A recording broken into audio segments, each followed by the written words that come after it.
और यूक्रेन में रूस के अमेरिकी हमले में ट्रंप की जीत के साथ ही हमले भी तेज हो गए। पुतिन और उनकी सेना दो थ्योरी पर काम कर रही है। ट्रंप युद्ध खत्म करने के पक्षधर हैं। अगर ट्रंप समझौता करवाते हैं तो रूस बातचीत से पहले यूक्रेन की ज्यादा से ज्यादा जमीनें कब्जा करना चाहता है।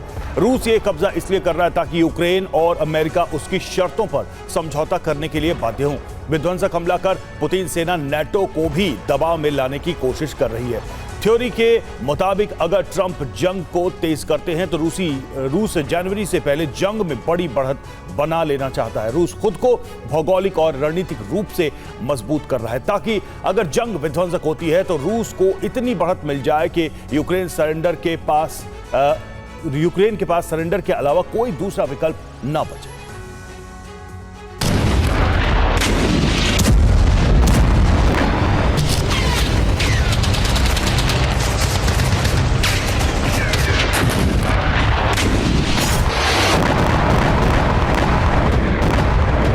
रूसी सेना अब नए ड्रोन से हमले कर रही है, जिससे युद्ध भूमि में बड़ी तबाही हो रही है।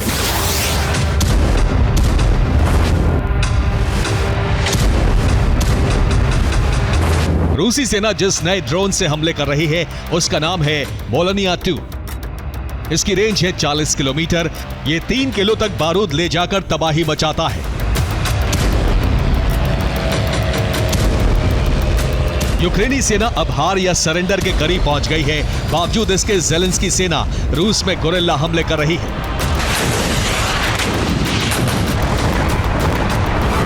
रूस के वोरोनिश में यूक्रेन ने रिहायशी इलाके में ड्रोन की बरसात की। विस्फोट की वजह से कई इमारतें तबाह हो गई। यूक्रेन ने बेलगोरोद में रूस की एक फैक्ट्री को तबाह कर दिया।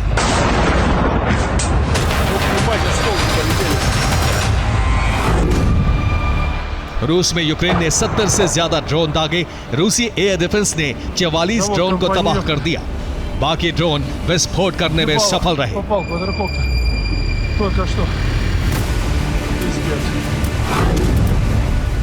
डोनेस्क में यूक्रेन ने लेपर्ड टैंक से हमला कर रूस की एक यूनिट को खत्म कर दिया। यूक्रेनी फोर्स ने लुहांस्क में रिहायशी इलाकों में भी हमले शुरू कर दिए हैं।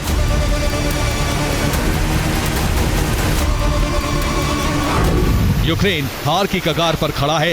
बावजूद इसके ज़ेलेंस्की रूस को धमकी देकर अपने सैनिकों का हौसला बढ़ा रहे हैं।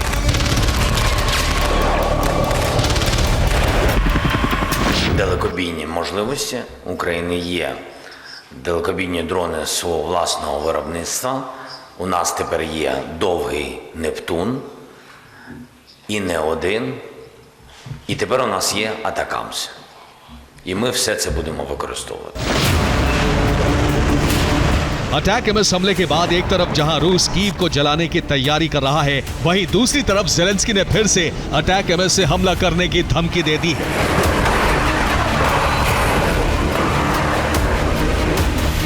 जिससे रूस का भड़कना तय है। अब रूस कीव का वो हाल कर सकता है जिसकी कल्पना किसी ने नहीं की होगी। Bureau report, TV9 Bharatvarsh.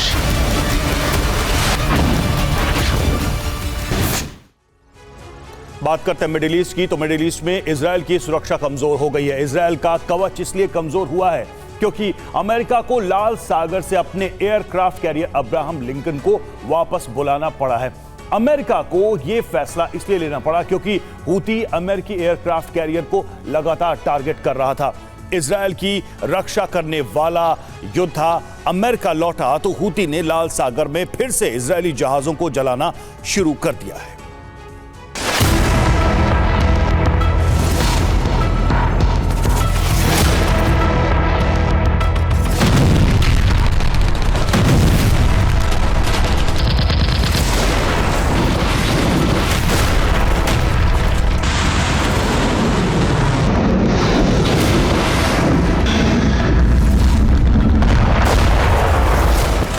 Hezbollah, Houthi और इस्लामिक रेजिस्टेंस, इन तीनों ईरानी प्रॉक्सी के हमले तेज हो गए हैं।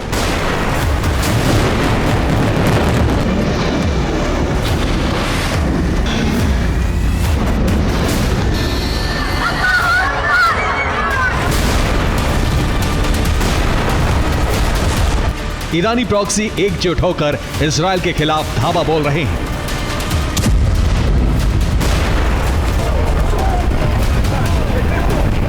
हिजबुल्लाह इजरायली धरती को दहला रहा है।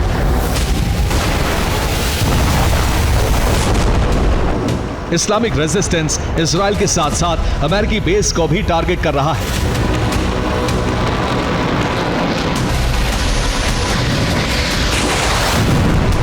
और हूती ने लाल सागर में फिर से जबरदस्त हमले शुरू कर दिए हैं। लाल सागर में हूती के हमले इतने तेज हो गए हैं कि अमेरिका को अपना कदम पीछे खींचना पड़ा है।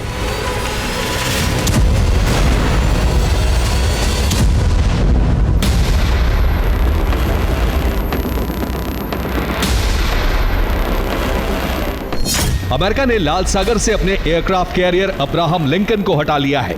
यह वही अब्राहम लिंकन है जिस पर हूती ने हमला किया था। हूती के हमले में अमेरिकी एयरक्राफ्ट कैरियर को बड़ा नुकसान पहुंचा था। अब अमेरिका ने इसे मिडिल ईस्ट से हटाने का फैसला लिया है।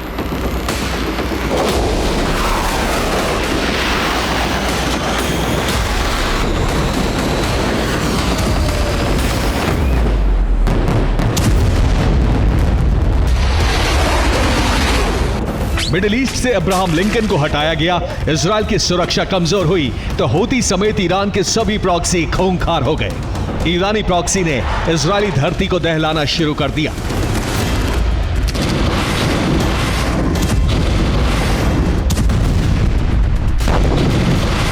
हूती ने लाल सागर में इजराइल के जहाज को बैलिस्टिक मिसाइल से टारगेट किया। हमले की वजह से जहाज में आग लग गई। हूती का कहना है कि इजरायली जहाज ने उसकी चेतावनी को नजरअंदाज किया, इसलिए उस पर हमला किया गया।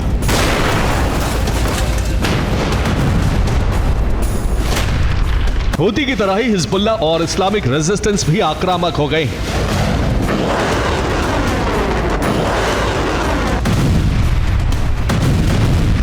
हिजबुल्लाह और इराक के इस्लामिक रेजिस्टेंस ने इजरायली धरती पर एक साथ कई हमले किए। ये हमले ड्रोन से किए गए। ईरानी प्रॉक्सी का दावा है कि उसके हमले सफल रहे, जबकि इजराइल का दावा इससे उलट है।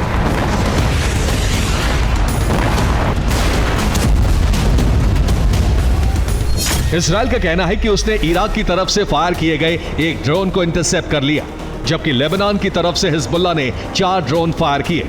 इन्हें भी हवा में तबाह कर दिया गया।